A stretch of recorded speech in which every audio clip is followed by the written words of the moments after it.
En Infoactualidad hoy nos hemos desplazado hasta la biblioteca de la Facultad de Ciencias de la Información para abrir o dar comienzo a una nueva sección, Entrevistas en la Estantería.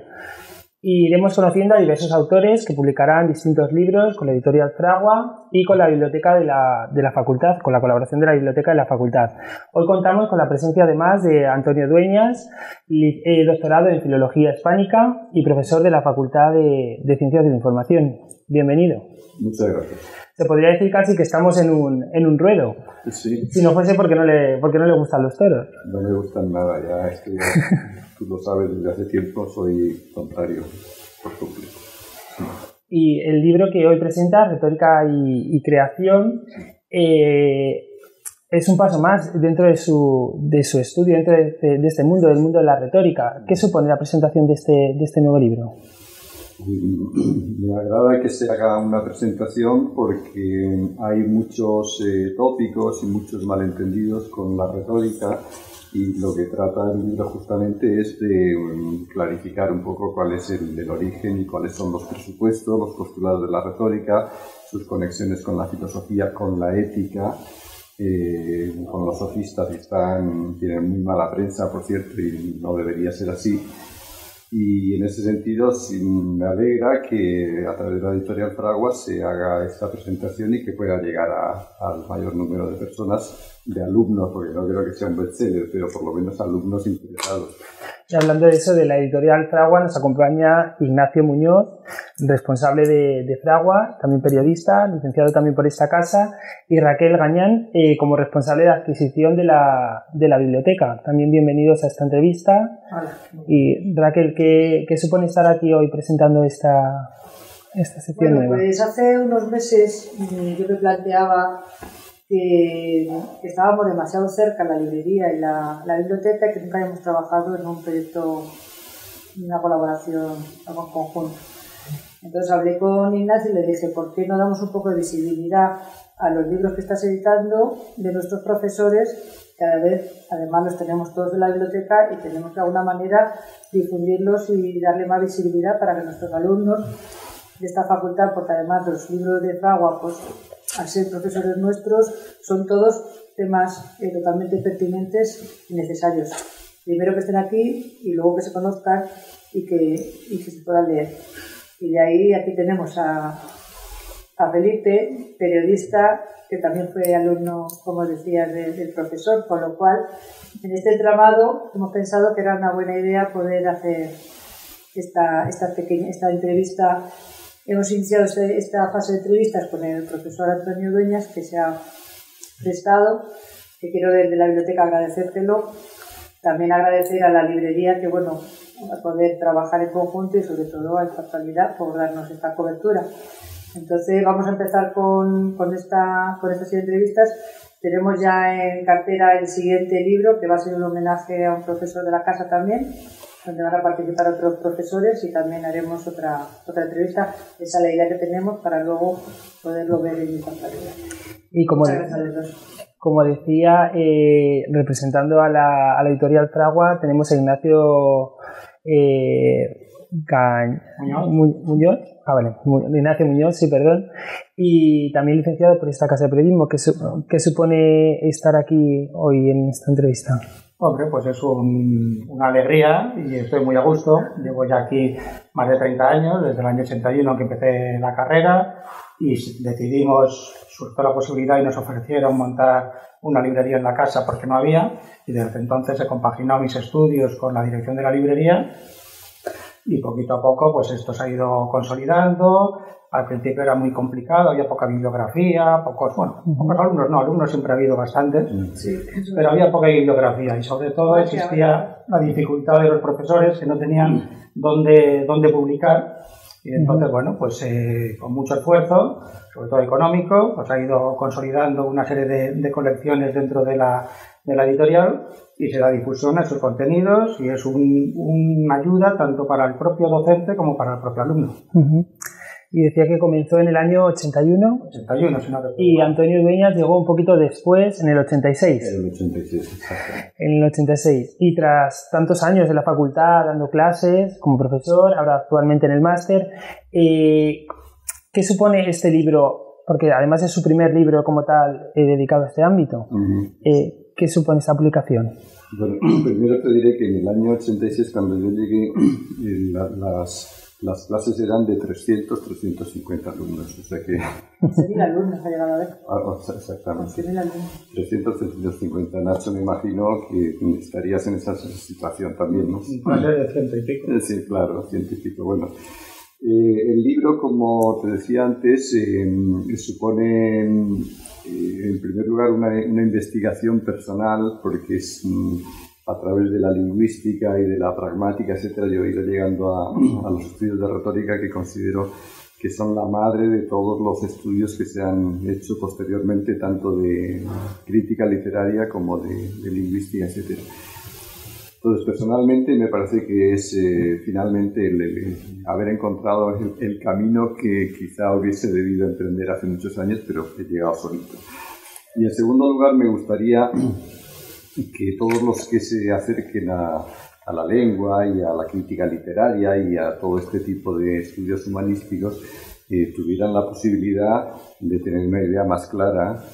Obviamente no quiero decir con ello que esto sea la verdad, pero sí una idea más clara sobre la que se pudiera discutir o sobre la que pudiera haber opiniones encontradas, pero en ningún caso la ignorancia absoluta que ha sido la tónica durante los últimos, pues no sé, quizá 200 años sobre la retórica. Es decir, la retórica no es lo que normalmente se nos dice de manera un poco coloquial y un poco ignorante en el buen sentido, lo que sobra o lo superfluo, lo hueco, etcétera, sino que es algo mucho más complejo y que está muy pensado, que se ha ido desarrollando durante siglos, etcétera, etcétera, y eso es lo que me gustaría que se conociese, sobre lo que se pudiese hablar. Eso es, y teniendo en cuenta que la retórica pues serían los procedimientos y aquellas técnicas de la utilización del lenguaje, en esta casa, la casa de periodismo, podríamos decir incluso que es más importante conocer lo que es la retórica. Yo creo que sí, entre otras cosas porque la tendencia en los últimos años y también con los nuevos planes de estudio es la de que se adquieran competencias, destrezas, etcétera, etcétera, que eso está muy bien. Pero en la retórica lo que se hace desde el principio, desde Protágoras, es decir, desde el siglo V antes de nuestra era, lo que se hace es unir ese tipo de técnica, de saber manejar la lengua, se une con un planteamiento mucho más profundo de la lengua con el pensamiento, con las ideas. Entonces, en ese sentido, en la retórica lo que indica es que el camino del conocimiento empieza en la lengua y no nos podemos limitar, ni mucho menos permitir en la universidad ahora, formar alumnos en destrezas y habilidades. Para eso están las escuelas técnicas. La universidad es otra cosa, debe ser otra cosa. Y en ese sentido me interesaría mucho que esto quedara claro. Me gusta lo que dices, ¿eh? La universidad es otra cosa. Claro, es otra cosa, ¿no? Pero es que si uno lee los planes de estudio, las propuestas, etcétera, aparecen siempre destrezas y habilidades. De habilidades, ¿de acuerdo? Pero hay un paso más. Los griegos decían, eso es la tecné, pero luego está la episteme. Entonces, cuando se relaciona la lengua, que es la palabra, y después de la palabra, y automáticamente con el pensamiento, aparece ese camino. Y eso es lo que me gustaría que aprendiese. Tenemos que hacer pensar a los alumnos. Exactamente.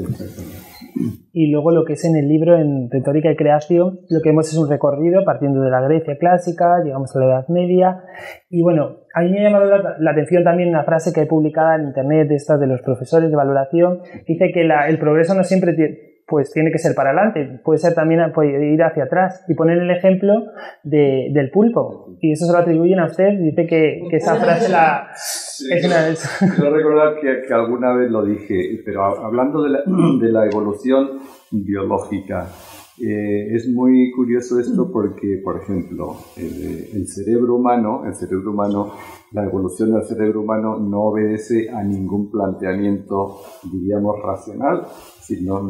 No hay una línea evolutiva progresiva, sino que es una línea muy caótica. Es, entre comillas, imperfecta. Decía Levi Montalcini, que era una doctora italiana, premio Nobel de Medicina, tiene un libro precioso que es Elogio de la Imperfección. Y habla del cerebro justamente en ese sentido, y también luego otros lo han desarrollado. Y dice, el cerebro humano es como si en la base, que equivale a eso que se llama el cerebro reptiliano, hubiesen puesto, supongamos, un coche de los años 30, encima luego un coche de los años 60 y encima un coche de ahora mismo con internet, etcétera, etcétera. No hay un proyecto a largo plazo, sino que la evolución del cerebro humano va hacia adelante y hacia detrás, y entonces va solucionando problemas, adaptándose, etc. Y eso es precisamente lo que hace que el cerebro humano tenga esta capacidad en lo bueno y en lo malo que no tienen otros animales. Y siempre se dice, por ejemplo, la cucaracha es así desde hace millones de años. Llegó a su evolución programada, perfectamente programada, sobrevivirá al holocausto nuclear, nosotros no, pero jamás aprenderá, yo que sé, a hablar o a escribir un libro. En ese sentido, yo me refería a la evolución humana. O del sentido de la vista es paradigmático en este sentido, porque vemos delante, pero al revés, como con los nervios ópticos que están atrás, en fin, es como una chapuza. Es la evolución. Y luego, volviendo al tema de la retórica en la actualidad, o sea, para que se dé la retórica, estamos hablando de que se tienen que dar en cuenta, hay que tener en cuenta dos factores, la inventio y la dispositio. Sí. Y ¿cree que los alumnos conocen exactamente lo que hay que hacer a la hora de lo que volvíamos antes, lo que decíamos, que si a la hora de ponerse a escribir, o sea, ¿tienen en cuenta estos dos elementos retóricos o no? Deberían, porque el proceso retórico, aunque no se explique así detalladamente, está presente en cierto modo, porque claro, cuando a un niño desde el principio en el colegio se le dice tienes que hacer una redacción sobre tal cosa, y una de las cosas que se le dice es piénsalo un poco y vete anotando cosas que se te vayan ocurriendo y luego eso lo combinas de manera que puedas escribir una cosa coherente. El proceso retórico es eso. Lo que pasa es que, como te decía antes, existe este prejuicio desde hace siglos en contra, en el Renacimiento también, y no se considera en su justa medida, pero efectivamente está presente también. Luego, claro, los clásicos, Quintiliano, Cicerón, hablaron de todo esto, establecieron todas estas fases, y en la Edad Media, por un proceso escolástico de memorización, etcétera, se establecieron estas fases como si hubiese que seguir ese orden, pero no hay que seguir ese orden, porque cuando uno se pone a escribir dice, escriba usted sobre esto, entonces empiezas a pensar y vas dándole vueltas y anotas una cosa y luego otra, y al final lo organizas todo y resulta que todas esas fases las has puesto en marcha de manera simultánea, pero no hay que seguir un orden, ¿no? O sea que ese es el anquilosamiento típico escolástico de la Edad Media, ¿no? Pero claro. Sí, creo que está presente, aunque no se sepa. Pero a lo mejor conocer esas técnicas podría ser también que ayudase más, en cierto modo, a distinguir cuando hay manipulación mediática, cuando no lo hay. Claro. Siempre... Claro, tú piensas que ya Platón era absolutamente contrario a la retórica, porque Platón era un absolutista, como si fuese ahora mismo, diríamos, un monárquico de derecha del establishment. Así era Platón. Aristóteles ya empezó a darse cuenta de que la retórica tenía mucha difusión y que por lo tanto había que estudiarla. Entonces ya admite ciertas cosas. Y después los sofistas y luego ya Quintiliano, etcétera, lo que te iba a decir, fíjate, es importante que cuando dicen una cosa muy elemental que todos sabemos, que en un discurso tiene que haber un mesordio, o sea, un comienzo, una narración y luego se dice peroratio, una especie de epílogo. Entonces dicen, ojo, ¿de qué va a hablar usted o de qué va a escribir? Pues es un tema controvertido, es un tema que decían una causa difícil, causa oscura. ¿Cómo entro sabiendo que hay mucha gente que está en contra?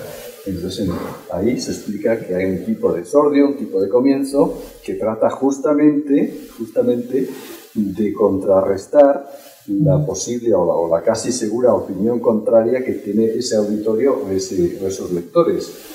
Con lo cual, efectivamente, eso se aprende y hay una serie de técnicas. Eso es la tecné. Después luego viene que cada uno eso lo elabore y haga una exposición de ideas, de pensamientos, etc. pero efectivamente eso se aprende, hay técnicas. Sí. Se habla también en el libro del paso del mito al logos, a la palabra también. Sí. ¿Qué supone ello? Esto supone que la retórica aúna justamente dos corrientes que son antes, es decir, la época que se conoce como mítica, hasta más o menos hasta Sócrates. Se dice, bueno, pues ahí había una serie de personajes que son estos que en griego llamaban anerceos, o sea, hombres divinos, que eran, pues no sé, como chamanes, brujos, etcétera. Esto existe en Grecia, existe de la misma manera exactamente en China, por ejemplo, los Hui. Y entonces estos brujos o chamanes tenían una serie de capacidades. Una de ellas era, por ejemplo, la de hablar de tal manera que la gente se quedaba embelesada oyéndolos. El prototipo de esto es Pitágoras, era Pitágoras. Pitágoras, que es el personaje real. Y hay otros míticos.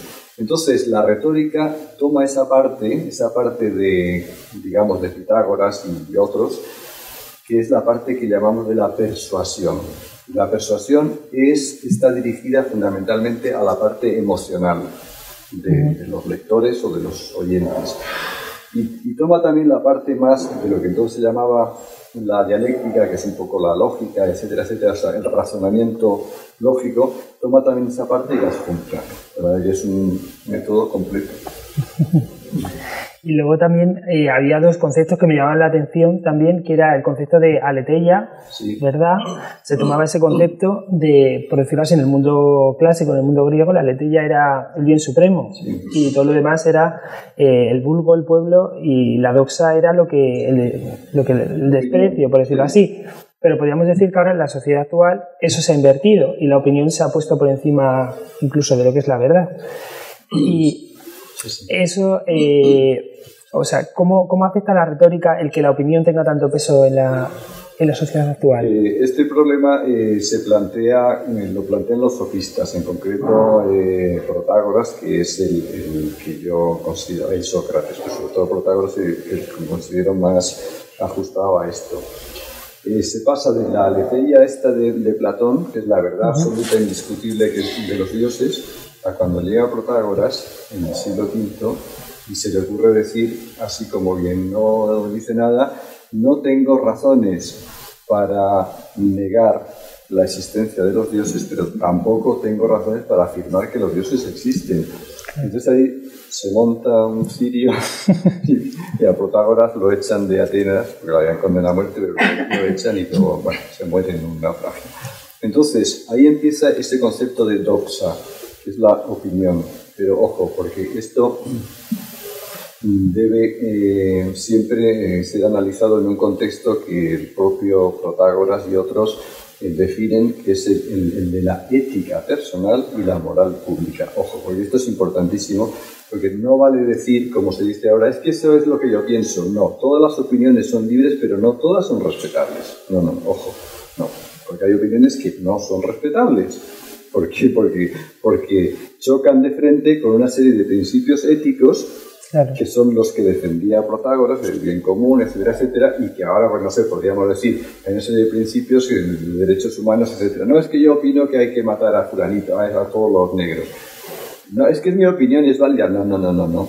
Esa es opinión, es libre, pero no es válida. Ojo. Entonces, lo que efectivamente se está imponiendo mucho en los medios, es esto de que, es que es lo que yo pienso. Pues es lo que tú piensas, pero estás equivocado. Se nutrió. No claro, es así. ¿Entiendes? Entonces hay que insistir mucho en eso, porque sobre todo con los reality, bueno, eso ya es el desmadre, ¿no? Y entonces resulta que luego llega uno y dice, bueno, es que usted dice eso, pero es que yo pienso otra cosa. Por ejemplo, sobre la evolución, que a veces ha pasado, y bueno, es que la evolución está documentada científicamente, es una teoría científica, no es una opinión, es una teoría científica. Y siempre viene el listo de turno y dice, bueno, eso es lo que usted piensa, pero yo opino y mi opinión es tan respetable. No. Tu opinión no es respetable. Es libre, pero no es respetable. Claro. Yo voy a aprovechar también para preguntarle a Ignacio, en la época en que estudiaste periodismo en la facultad, ¿había un conocimiento de la retórica como tal? ¿O cree que...? No se llegaba a enseñar como tal, pero vamos, escuchando al profesor Dueñas, yo pienso que, como tantas cosas en la vida, la retórica es un proceso lógico que hay que aprender, pero cualquier persona un poquito bien amueblada hace uso de ella, sin querer, porque no deja de ser una forma de expresar, de poner en orden una serie de ideas que, si tú esas las tienes, puedes expresar y opinar y argumentar tu pensamiento para intentar convencer al contrario. Claro, a lo mejor lo que vemos es que la retórica lo que tiene es un problema conceptual y no tanto la aplicación. Al fin y al cabo todo el mundo lo aplica. Claro, porque la retórica está muy unida, como es lógico, a la argumentación. Un discurso en el que se trata de convencer y obviamente necesita argumentos. O sea, los argumentos se discuten y se pueden aceptar o no se pueden aceptar, pero a lo que asistimos ahora es a una cerrazón absoluta de los argumentos. Es decir, no, yo tengo esto y a mí no me convence nadie. O sea, eso no es poner en práctica. Además, perdona, mezclando conceptos, lo de la dialéctica, que toda verdad tiene su contrario. O sea, es que tú tienes que pelearte con el otro para convencerle, tienes estratagemas, claro. Una serie de conceptos y de fórmulas para intentar convencer y poner tu opinión por encima del otro y convencer a tu audiencia en ese sentido, suponiendo que haya que debatir algo en público. Claro. Ese, por ejemplo, es la gran propuesta revolucionaria de Protágoras, que escribió un libro que se titulaba Antilogías, donde efectivamente siempre, obviamente se basaba mucho en la dialéctica de Heráclito, porque venía, en fin, de Demócrito, etc. Entonces, ese libro que no conocemos porque Protágoras es el primer caso de autor al que le quemaron los libros, todos, no queda ni uno, ni una copia. Porque como se había permitido dudar de los dioses, entonces, pero en esas antilogías es donde justamente él trata de establecer ese diálogos, que es la posición del otro y ver todas las posiciones y bueno, si tú me convences, pues yo encantado, porque me has dado argumentos más fuertes o más válidos. Ahora, si a uno le dicen es que me ha convencido y lo acepta como si fuera una derrota, y al contrario, es una victoria de la razón, de la argumentación. Claro, de escuchar. Y claro, de escuchar, que de eso ya... A veces no se hace. Sí. No se hace casi nada. Pues con estas palabras de Antonio nos quedamos y les esperaremos en la próxima entrevista en La Estantería. Y bueno, agradecer en primer lugar a Ignacio, que nos haya acompañado hoy desde Fragua, y a Raquel también, que hoy ha estado aquí con nosotros, y por supuesto a nuestro entrevistado Antonio Dueñas. Pues muchas gracias a todos. Yo quería añadir una cosita, con vuestro permiso. Además de esta primera entrevista, la biblioteca ha montado una pequeña exposición con todos los libros de la editorial Fragua y de nuestros profesores, para que nuestros alumnos los tengan todos reunidos en la entrada de la biblioteca, en un pequeño espacio, llamamos espacio exposición. Pues muchas gracias por haber venido. Vamos entonces a todos los alumnos a visitar la exposición y también a leer el libro de Antonio Dueñas, que ha sido el primero en inaugurar esta sección y en la que habrá muchos más. Pues muchísimas gracias. Gracias.